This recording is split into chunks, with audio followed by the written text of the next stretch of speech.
This is The Law Matters. Of course it does. Hi, I'm Debbie Moraes, your host and moderator. As we tell you, this program has been created to educate, inform, and help you with law matters. Because the law matters. A better understanding of the law puts you in a better position to decide how to protect yourself, your family, and your business at times regarding all things with the law. It's information and resources that may help you decide to handle some issues yourself. If you decide to seek outside professional counsel, our goal is to help you be better prepared and to help those with whom you work. As always, we want to welcome and thank Attorney David Bazar from the Bazar and Associates law firm in East Providence, who continues to weigh in on the topics that we address, provide legal insights, information, and sometimes some amusing anecdotes. So today, litigation. We'll discuss the stages of litigation from that initial filing through to, at times, an appeal process. 1%, 3%. These are cited as some of the percentages of civil cases that actually make it to trial, civil cases that make it to trial. Most people understand that litigation is bringing a case to court to settle a dispute.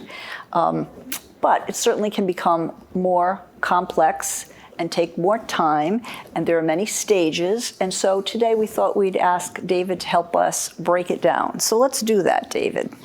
Okay. The anatomy of litigation. Let's go. All right. So we're going to talk about civil cases today as opposed to criminal cases. And as you said, most cases do not end up at trial because there's a lot of alternative dispute resolutions or possible settlements that can come up well before. But let's take a case from beginning to end in litigation. So we have a claim for any type of civil matter. It could be personal injury. It could be contract dispute. It could be any number of different types of disputes. But we're going to concentrate on those disputes today that are eligible for a jury trial. So it's a claim for damages, which is a claim for money, as opposed to a claim for equitable resolution, which would be an injunctive relief or some kind of court order stopping someone from doing something or ordering somebody to do something. So let's talk about, let's take a hypothetical personal injury case.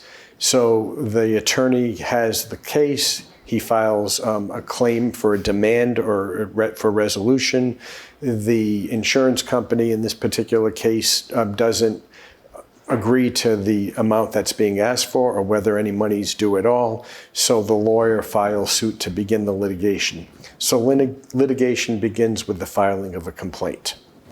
Okay, and once a complaint is filed, say it's now to the insurance company, they have, who decides how much time they have to say, oh, that's fine, or no, we're certainly not going to pay that requested amount of money, or whatever they're going to say. What happens next? Okay, so typically, actually, in most cases, the complaint has the plaintiff, the person, in this case, we're doing an auto accident, who is injured, and the driver of the automobile and perhaps the owner of the automobile, if those are two different people. Those are the people listed. You don't actually sue the insurance company, except in certain specific types of situations. One might be where the defendants are no longer found. So when you start the case and file the lawsuit with the defendants named in that particular instance, the next step, as you asked, is what happens. A summons is generated by the court for the attorney to serve on the defendants. If the defendants aren't found, they call that return of service non est inventus, or they file or they're bankrupt or whatever, then you may have a direct action against the insurance company. But for our hypothetical, we'll say that there are two defendants, the driver and the owner, and they were served, and now they have 20 days to answer. Okay, so even backing up, when someone feels like they were injured in a car accident, suppose they didn't call the attorney first, they might say, dear driver of the car, my car cost this, I think I broke my toe, and immediately things happen, except it's never usually working out favorably, and the insurance companies generally don't want to pay, which then brings them to someone like an attorney to say, when they say this isn't being handled responsibly, or they don't want to pay. And so this then starts the driver, the plaintiff, getting you involved or someone like you involved to file these grievances or these complaints. Is that the way that usually hands? Typically. Typically. But the case could have started with an attorney in the first instance, or somebody may have been handling it themselves, came to the attorney and said, I can't get this resolved, can you? And if the attorney can't get it resolved, then they have to file suit. So since it's a personal injury suit, most typically Rhode Island we're going to deal with. Massachusetts may have the same statute of limitations. So that is that the complaint has to be filed within 3 years of the date of the actual injury or accident. So you always say document everything, and obviously the more quickly you start this, the better. Is this something initially that the driver could or should try to file as a complaint? Downloadable files. Here's how to file a complaint. You have a couple of pictures from your phone. What happens if that starts to play out, David? Well, I wouldn't do that. I would never recommend being your own lawyer and filing your own lawsuit, because there's too many things that can go wrong. And again, as I mentioned, there's a 3-year statute of limitations. So if the complaint isn't filed within that time frame or filed correctly within that time frame, you may have lost your right to pursue the claim altogether. So assuming that we have a responsible lawyer who was given the case to file, they filed within 3 years, they served the summons, that initiates the time frame for the defendants to answer. What will usually happen is they'll tell their insurance company, who will hire an attorney for them, and they'll file the next step, which is an answer. Is an answer, maybe not in this case, but at times the point at which you might receive a counterclaim from someone? Not saying that it would in this kind of scenario, because if there's a driver who hit another, we understand that may not be the case, but would that in other cases be the occasion that would trigger a counterclaim at that point? So yes, and we can change our scenario slightly. It's still an accident, but there's a question of liability, who was responsible for the accident. So the defendant may file a counterclaim against the plaintiff and say, no, I wasn't responsible for the accident, you were, and you injured me, so I'm going to file a counterclaim. When the counterclaim is filed, again, the plaintiff now has a time frame, usually I think it's 20 days, to answer the counterclaim. So you have to respond to the counterclaim just like the defendant had to respond to the complaint. So you have two sets of plaintiffs, two sets of defendants. Well, it's one plaintiff, yes, one defendant, or yes. two in this case, yes. And then perhaps a counterclaimant. So the defendant's a counterclaimant, and you would be the plaintiff in the sense that you're filing a claim, but you're not a plaintiff. You're not really. Okay. Because of where you stand in the lawsuit. Okay. And if you want to make it a little more complicated, it could be a slip and fall where the plaintiff is suing the owner of the property and also suing the person responsible for moving the snow, the landscaper or whoever, the snowplow removal person. And those two may file a cross-claim against each other, saying, wait, I wasn't responsible, you were, so if I have to pay anything, you have to pay me. But we'll keep it somewhat simple and say we have a plaintiff and a defendant, a complaint and an answer. And if you want a counterclaim, we can have that too.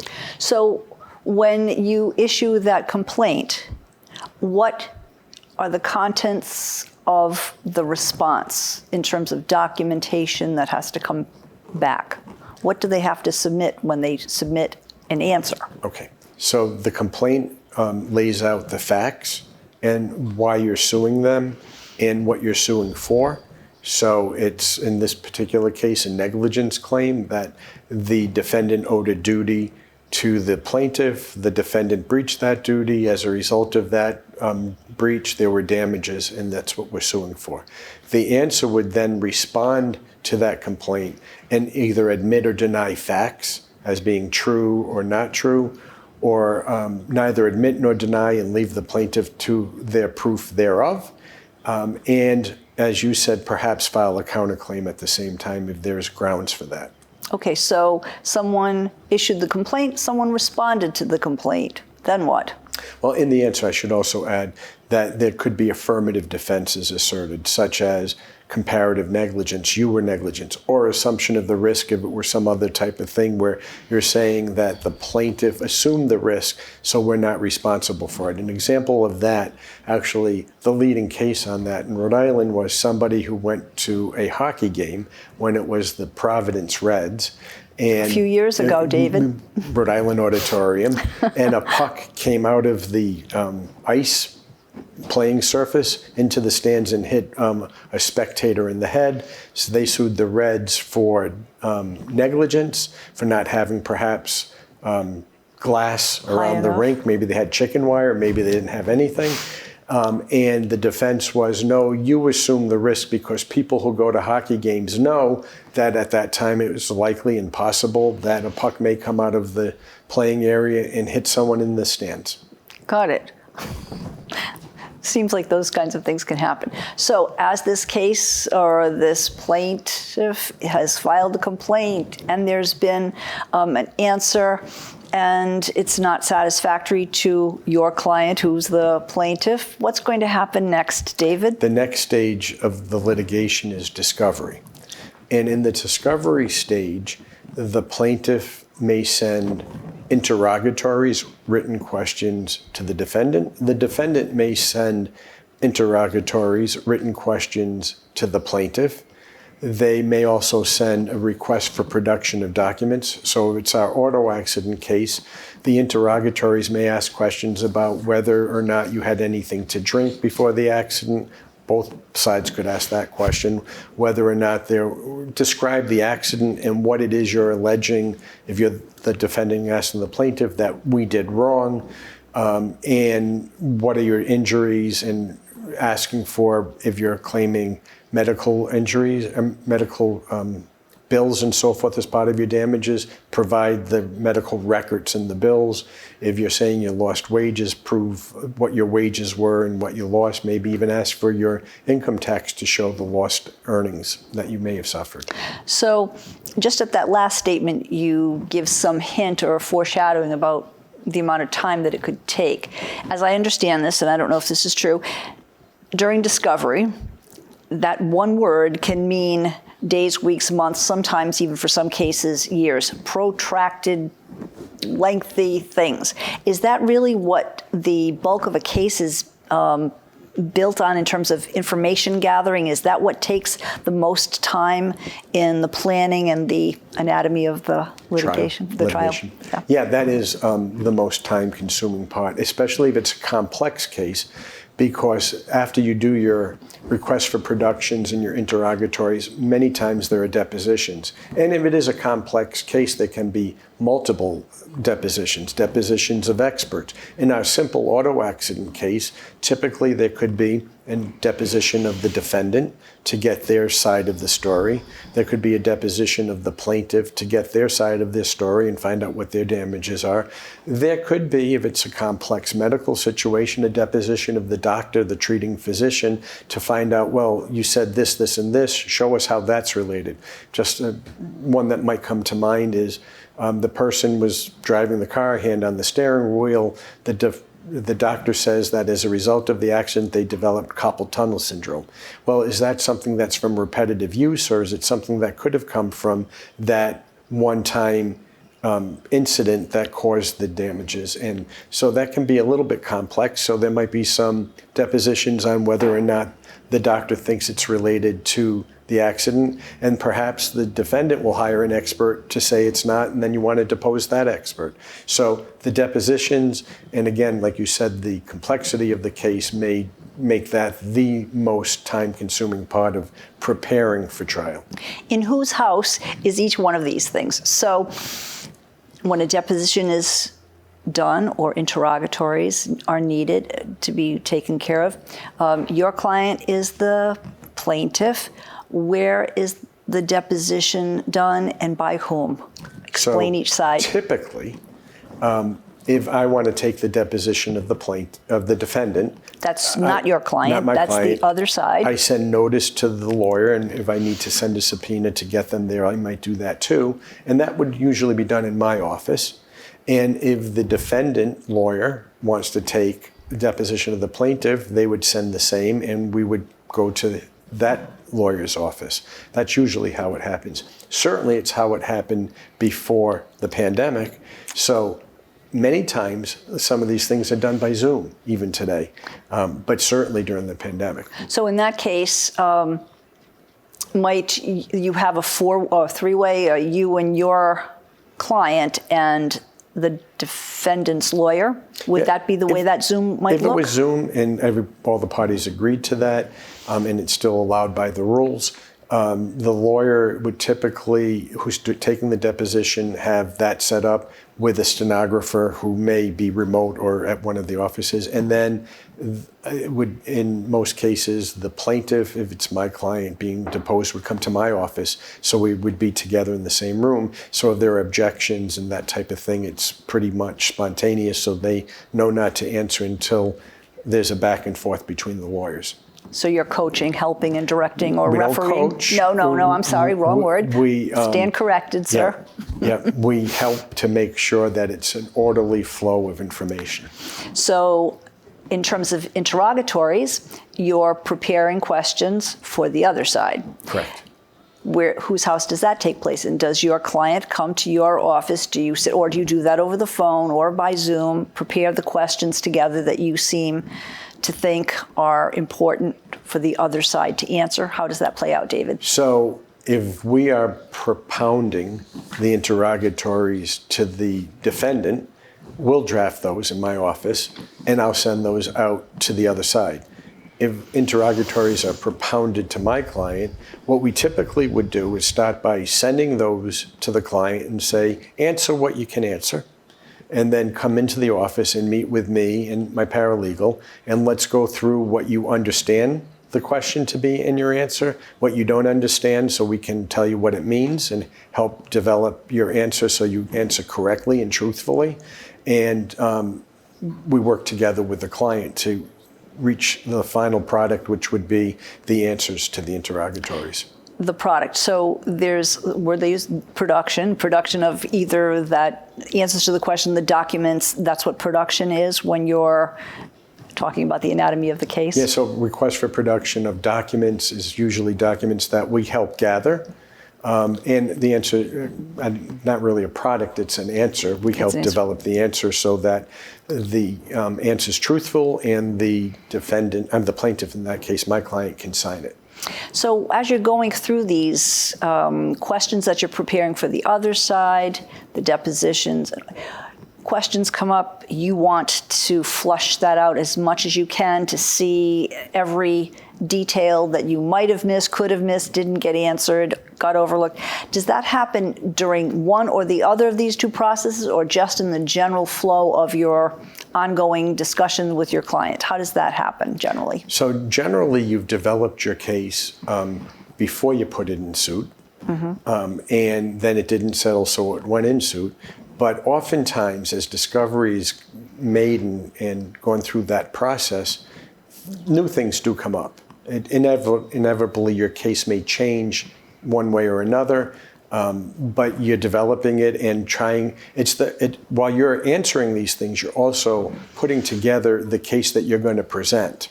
So it's developing both the answers and interrogatories and all of that for the other side, and getting it back from the other side, and at the same time developing the case that you're going to present at trial. Okay, and for those of us who watch most of those law shows or any of those law shows, people discuss the word motions. At what point do motions come up along the process of your fleshing out the case and doing what you're needing to do?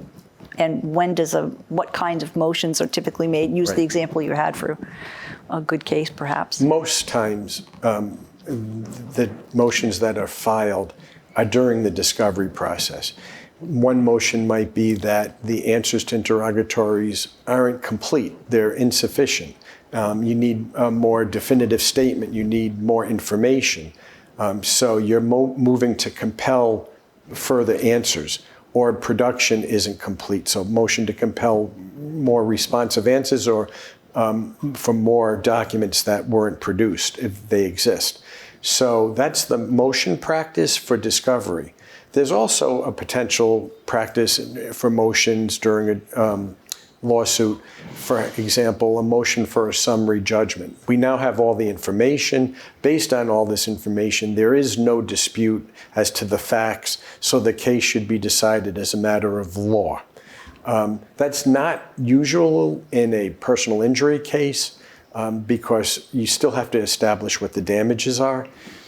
You may have a good case for liability, but not damages. You may not want to file, this is a tactical decision, a motion for summary judgment on the liability because you want to present if it's a very serious accident, the components of the accident to establish the liability. So if you've already established that there's no issue of liability, the other side might object to putting in the evidence of the accident, even though it might be relevant to the damages. So would you say that it makes sense that sometimes motions can be used to help you narrow down the issues of the case, and so you can filter out what really is in dispute and what isn't, hopefully saving time, or maybe even helping you when it get closer to let's not go to trial, let's settle this issue? Yeah, is that part of it? In certain cases, absolutely. It's whittling down issues and trying to get either to a certain set of issues that are in dispute that you need to try.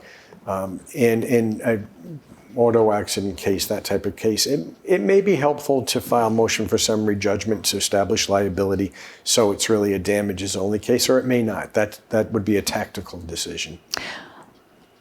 Backing up, if someone doesn't respond to the complaint, do you get to file a motion right then and there because they were in default? Yeah. So if you don't follow the rules, you can file a motion to default. So if they've been defaulted, that is a default if it's an auto accident case on the liability. And now you just have to have an oral proof of claim to establish what the damages are so that a judgment can be entered. And on the other side, there are cases that I've seen where a lawsuit is filed against multiple people. And one person may have been a legitimate defendant in a business type of situation. Another might have been someone who worked for the defendant but had nothing to do with the interaction between the plaintiff and defendant. And so you might file, instead of an answer, a motion for Rule 12b-6, which is a failure to state a complaint upon which a relief can be granted, and saying this guy doesn't even belong in the lawsuit. So it's kind of like a summary judgment, but it's based just on the pleadings themselves, perhaps, so that you can get somebody out of a lawsuit before it even starts. So these end up being written documents that go to the court. Does a judge get to see this and say, I guess David's right on this one, and we'll just get rid of it or whatever? There's a motion calendar with a motion judge, and the motion judge will hear summary judgments and motions to throw cases out based on a memorandum filed by both sides, and then oral arguments, and then make that decision. When's your best shot at getting a settlement? Is it during the discovery process as things are becoming evident that person was, your defendant clearly was the cause of the accident? Is that when you're more likely to get someone ready to settle, or is it an interrogatory so that you don't actually have to go to trial? I know it can happen while that trial process is getting closer to a decision or whatever, but when are the points that you most likely are able to move to get some sort of a settlement, David? Usually after discovery is done, both sides have a better understanding of what the case is going to be like when they present it for trial. And usually at that stage is when you would have gone to one of the different alternative dispute resolution processes, such as mediation or arbitration. Okay. And so say you didn't settle, you have to go to court. What is your greatest challenge when you're preparing for a trial? You've done your homework, I assume. That was part A and B when you were doing discovery and interrogatories. Now what ends up being your greatest challenge on behalf of your client? It depends on the type of case. Okay. There can be cases where the greatest challenge is how do you get certain evidence in? So most times we know exactly how to do it because we've done it many times, but there might be something unique or different about the case where the evidence is a little bit different. Perhaps it's a dispute between neighbors and it's about property lines and so forth, and the best evidence you have might be something from Google Maps.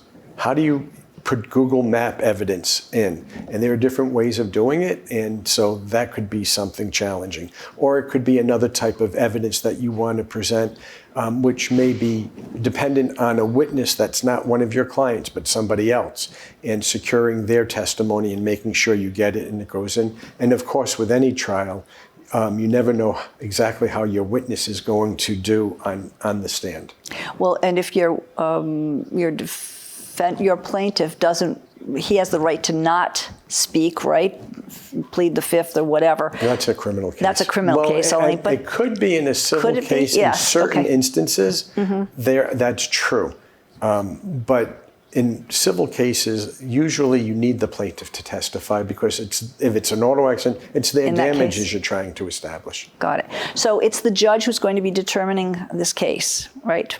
Well, it goes to, we're doing a jury trial. You're doing a jury trial in this case. But the judge determines what evidence is admissible and not admissible once you start the trial. Okay, you go all the way through to trial. The jury decides whatever they decide, and your client doesn't like it, wants to do an appeal. Is it correct to say that appeal doesn't happen just because you don't like the verdict or what they decided? And explain what an appeal is done and how it's done. Okay. Depending on the type of case, you are appealing based on a mistake of law generally. You're saying that the jury disregarded the instructions, then the law or the instructions weren't right, or evidence was admitted that shouldn't have been admitted, or there was some mistake of law that happened during the course of the trial. Depending again on the type of case, some appeals are as a matter of right. You have a right to appeal your case as long as you did the correct process in appealing it. Other cases, such as workers' compensation cases, for example, can only be appealed by what's called a writ of certiorari, which is an appeal to the Supreme Court that's discretionary on whether the court will even hear that appeal in the first instance. And that isn't about an error in the law, it's about just maybe something that's factual, or that it might be reheard? It would still be an error in the law pretty much, but it's whether or not the court determines it's something that's worth their time to hear. Got it. And I know we're almost out of time, but one quick question is, do you or should you get a different lawyer to do the appeal, one who just specializes in appeals, as opposed to the person who presented the case in the first place? Depending on the complexity of the appeal and the comfort level of the trial attorney, usually, oftentimes you use a lawyer that specializes in appellate law. Good to know. We thank you for tuning into The Law Matters. As we say, it matters to you.